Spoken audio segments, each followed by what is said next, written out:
Bien-aimés frères et sœurs dans le Seigneur, shalom à vous tous. En ce mercredi 17 septembre 2025, que la paix glorieuse, que la grâce infinie et que la puissance de notre souverain Jésus-Christ se multiplient dans vos vies, dans vos familles, dans vos projets et jusque dans les recoins les plus cachés de vos cœurs. Aujourd'hui, nous allons entrer ensemble dans une révélation profonde, une méditation qui va ouvrir vos yeux spirituels et vous permettre de mieux comprendre une question fondamentale. Qui sont les hommes et les femmes les plus puissants dans la Bible? Qu'est-ce qui faisait leur différence? Quelle est la distinction entre une onction générale et une onction spéciale? Ah, mes bien-aimés, si vous pensiez déjà connaître tous les secrets de la parole, aujourd'hui vous allez être surpris, parce que ce que nous allons voir ensemble ne se limite pas seulement aux histoires classiques que nous connaissons depuis l'école du dimanche. Non, nous allons aller en profondeur.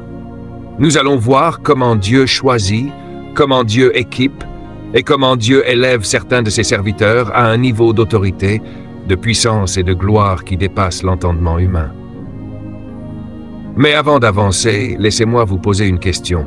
Avez-vous déjà remarqué qu'il y a des personnes qui, dès qu'elles ouvrent la bouche, la présence de Dieu descend? Des personnes qui, dès qu'elles posent leurs mains, des vies sont transformées, des malades sont guéris et des cœurs sont touchés d'une manière inexpliquée. Eh bien, ce n'est pas un hasard. C'est la différence entre l'onction générale et l'onction spéciale. Dans cette vidéo, nous allons 1. Découvrir ce que signifie l'onction générale, ce que Dieu met à disposition de tous ses enfants. 2. Plonger dans le mystère de l'onction spéciale, cette marque divine qui repose seulement sur quelques élus pour des missions précises. 3. Identifier ensemble quelques grandes figures bibliques qui ont marché sous ces deux dimensions de l'onction. Alors, frères et sœurs, je vous encourage à rester connectés jusqu'à la fin, parce que ce que vous allez entendre aujourd'hui va nourrir votre foi, éclairer votre esprit et vous pousser à désirer davantage la présence et la puissance de Dieu dans votre vie. Mais avant que nous allions plus loin, prenez juste 10 secondes maintenant pour vous abonner si vous ne l'avez pas encore fait, cliquez sur like, partagez cette vidéo à un ami et laissez un commentaire pour dire ce que vous ressentez déjà. Parce que oui, quand vous faites cela, vous participez aussi à la mission de l'Évangile. Et n'oubliez pas, ici, c'est lumière du psaume qui entre dans vos maisons, dans vos cœurs et dans vos vies. Mes bien-aimés, ouvrez grand vos cœurs, préparez vos esprits, car nous allons ensemble lever le voile sur une vérité puissante. Onction générale et onction spéciale. Bien-aimés dans le Seigneur, entrons maintenant dans le cœur du sujet, l'onction générale et l'onction spéciale. La Bible nous enseigne que l'Esprit de Dieu agit dans des mesures différentes. Tous les croyants sont appelés à vivre dans la présence de l'Esprit, mais il existe une distinction entre ce que j'appelle l'onction générale et l'onction spéciale. Halash 1. L'onction générale.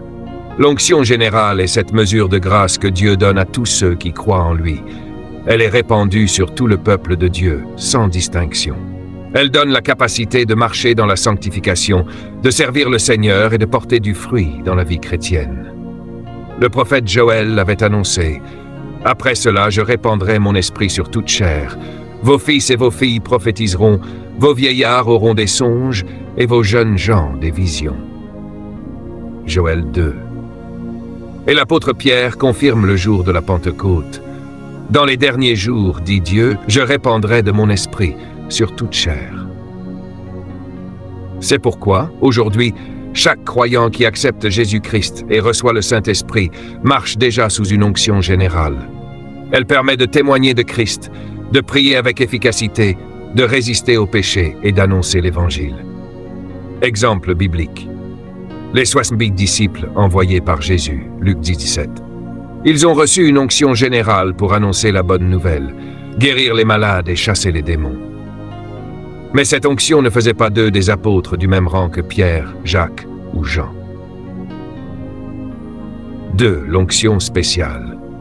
L'onction spéciale, quant à elle, est une mesure particulière que Dieu accorde à des hommes et des femmes choisis pour une mission unique, prophétique ou royale. C'est une onction de distinction qui met une personne à part pour accomplir une tâche précise dans l'histoire du salut. Prenons quelques témoins. Moïse, Dieu l'a oint spécialement pour libérer Israël de l'esclavage d'Égypte. Son bâton devenait instrument de miracle, Exode 14, 21. Il parlait face à face avec Dieu, Nombre 12, 7, 8. Moïse ne marchait pas seulement sous une onction générale, mais une onction spéciale de délivrance. David, lorsqu'il fut oint par Samuel, l'Esprit de l'Éternel reposa sur lui avec puissance. Samuel 16, 13. C'était une onction royale et prophétique pour régner et établir le peuple dans l'adoration. Élie, un homme d'une onction spéciale de feu, capable d'arrêter la pluie pendant 3 ans et demi. 1 Roi 17, 1. De faire descendre le feu du ciel sur le mont Carmel. 1 Roi 18, 38. Ces hommes n'étaient pas seulement appelés à être pieux ou fidèles, mais à manifester une puissance particulière qui portait la marque divine pour un temps et une mission précise. 3. Ceux qui ont reçu les 2 onctions à la fois. Il existe aussi des témoins bibliques qui ont marché à la fois dans l'onction générale et dans l'onction spéciale. Ceux-là étaient non seulement des croyants fidèles, mais aussi des instruments exceptionnels entre les mains de Dieu. Joseph en Égypte. Il vivait dans la crainte de Dieu, onction générale, mais il reçut aussi une onction spéciale de sagesse et de gouvernance. Pharaon lui dit « Trouverions-nous un homme comme celui-ci, ayant en lui l'Esprit de Dieu » Genèse 40. La mission de Joseph était claire, préserver la vie de nations entières durant la famine. Daniel à Babylone. Un homme consacré, pur, qui priait 3 fois par jour, onction générale. Mais il reçut aussi une onction spéciale d'intelligence et de révélation pour interpréter les songes et prophétiser sur les temps de la fin. Daniel 1, 17, Daniel 2, 47. Sa mission était d'élever le nom de Dieu dans un empire païen et d'annoncer des mystères encore valables aujourd'hui. L'apôtre Paul, d'abord converti et rempli de l'Esprit, onction générale, acte 9, 17. Il reçut ensuite une onction spéciale pour porter l'Évangile aux nations, écrire la majeure partie du Nouveau Testament et démontrer la puissance de l'Esprit par des signes et des prodiges, acte 19 de 12. Jésus-Christ lui-même, il est le modèle parfait. Il portait bien sûr l'onction générale, car il vivait dans la plénitude de l'Esprit. Mais il avait aussi une onction spéciale unique, incomparable, pour être le Messie, le Sauveur du monde.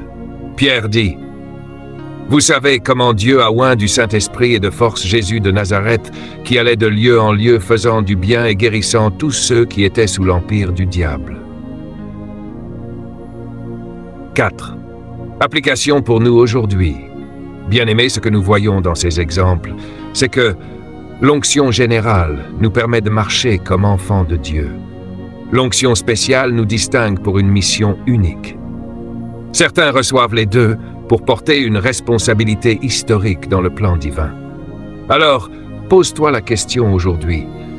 Est-ce que je me contente de l'onction générale ou est-ce que je désire ardemment que Dieu me confie aussi une mission particulière avec une onction spéciale?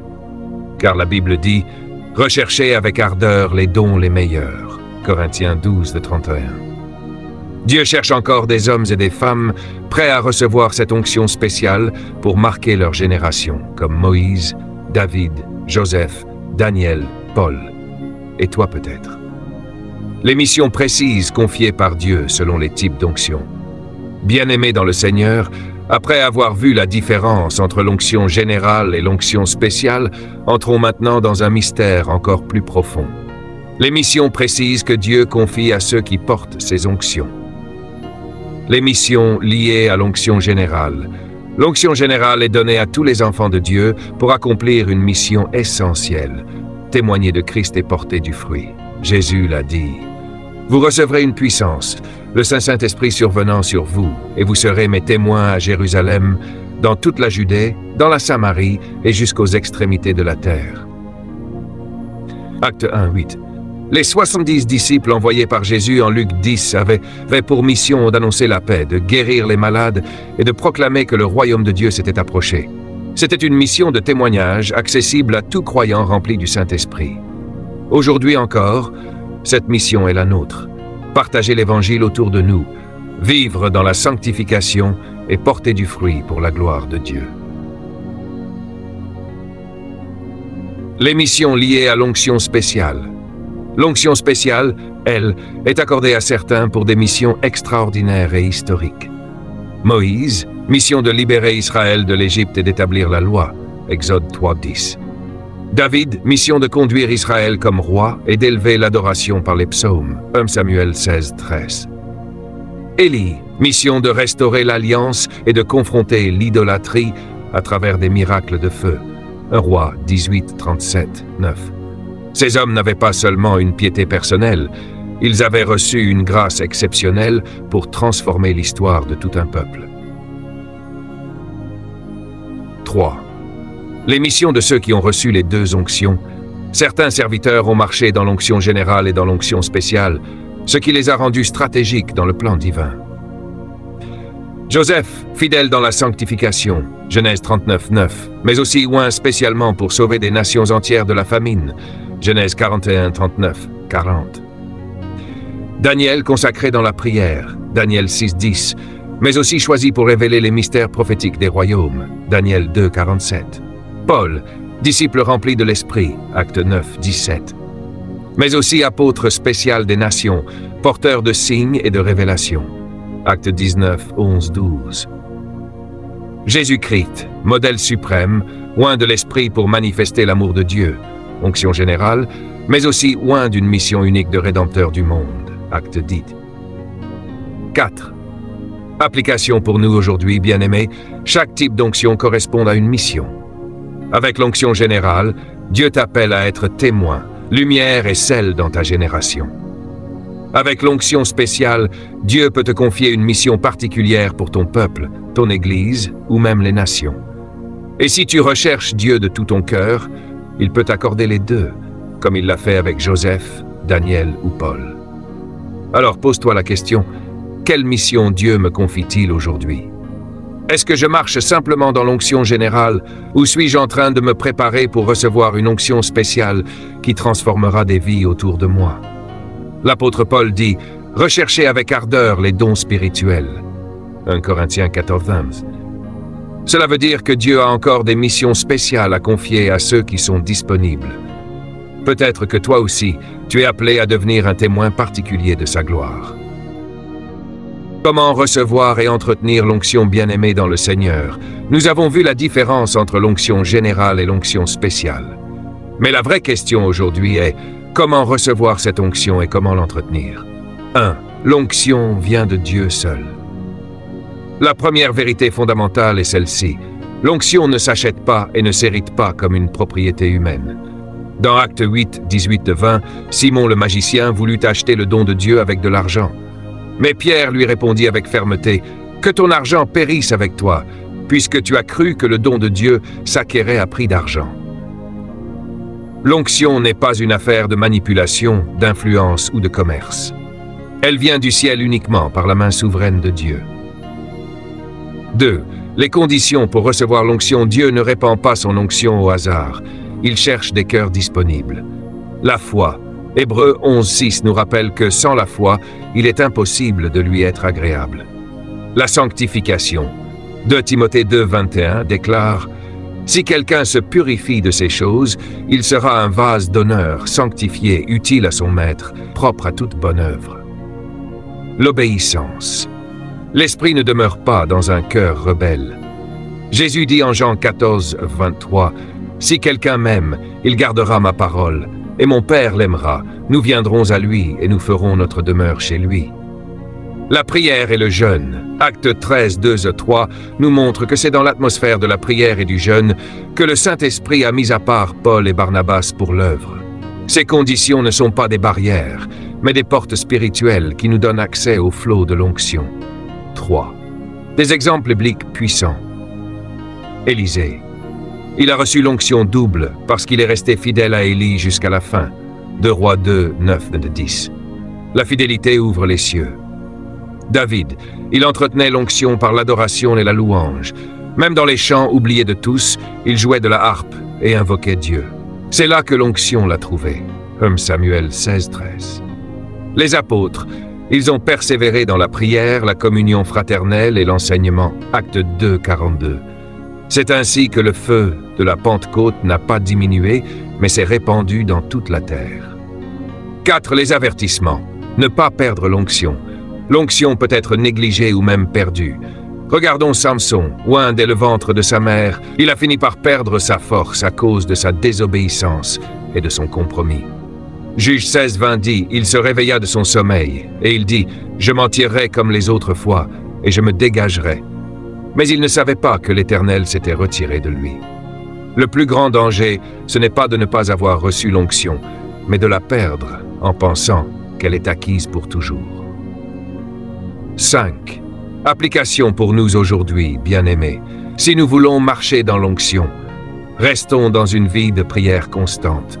Cultivons un cœur pur et obéissant. Persévérons dans la louange et la communion avec Dieu. Soyons fidèles dans les petites choses, car Dieu confie son onction à ceux qui sont loyaux.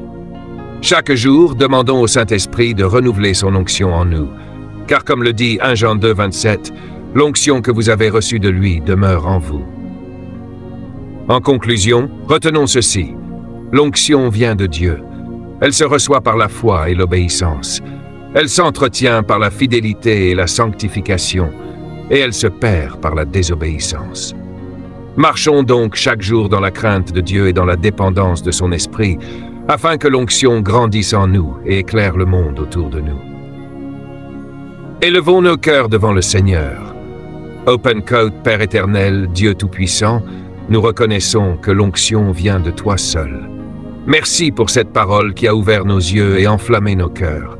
Seigneur, nous venons devant toi avec humilité. Purifie-nous, sanctifie-nous et rends-nous dignes d'être des vases d'honneur entre tes mains. Comme Élisée a reçu l'onction double, comme David a été oint pour régner, comme les apôtres ont été revêtus de puissance à la Pentecôte, nous aussi, viens nous remplir de ton esprit. Nous refusons l'esprit de compromis qui a fait chuter Samson. Nous choisissons l'obéissance, la fidélité et la sainteté. Saint-Esprit, souffle maintenant sur chaque personne qui regarde cette vidéo. Que ton feu descende dans chaque maison, dans chaque cœur, dans chaque famille. Fais couler une onction nouvelle, une onction de guérison, de délivrance, de révélation et de percée. Nous croyons que nous sommes des porteurs de ton onction pour cette génération. Et nous déclarons, nous n'allons pas perdre cette grâce, mais nous allons l'entretenir dans la prière, la louange et l'obéissance. Au nom puissant de Jésus-Christ, nous avons prié et nous croyons que cette prière est scellée par le Saint-Esprit. Amen. Amen. Amen. Close quote. Conclusion. Bien-aimés dans le Seigneur, merci à chacun de vous pour le temps précieux que vous avez pris afin d'écouter cette méditation de foi et de révélation. Continuez de nous supporter et de marcher avec nous dans cette aventure spirituelle.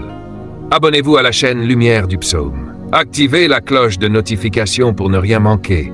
Likez, commentez et surtout partagez cette vidéo autour de vous. Votre engagement est une bénédiction qui nous permet d'aller plus loin et de toucher encore plus de vies. C'était votre frère et ami dans la foi, Lumière du Psaume. Que la paix, la grâce et l'onction du Seigneur Jésus-Christ reposent sur vous et sur vos familles. Restez connectés, car d'autres révélations puissantes arrivent bientôt. Shalom, shalom, et à très vite dans une nouvelle vidéo.